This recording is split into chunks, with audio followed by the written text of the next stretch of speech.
شبه بالای سرم بیا بشین بر ببرم مهتاب شبه بالای سرم بیا بشین بر ببرم تو ناز نکن فرشته جان من بچه مسافرم تو ناز نکن فرشته جان من بچه مسافرم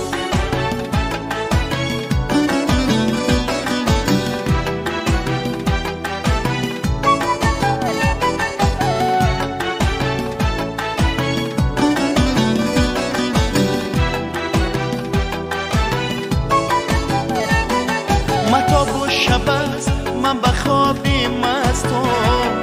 یک لاله روخه قبیزی بندی دستم ای صبح تو ندم که من با این گل مستم بدار شدم گل پریده دستم بدار شدم گل پریده دستم مهتاب شبه بالای سرم بیا بشین بر ببرم مهتاب شبه بالای سرم بیا بشین بر ببرم تو ناز نکن فرشته جان من بچه مسافرم تو ناز نکن فرشته جان من بچه مسافرم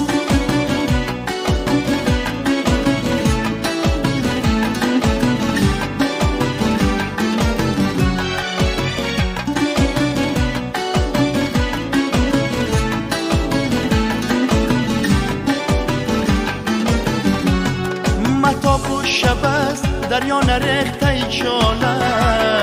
در پشتکی باغ شمان شکفته لاله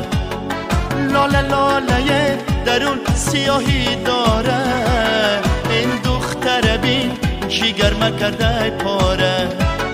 این دختر بین جیگر مکرده پاره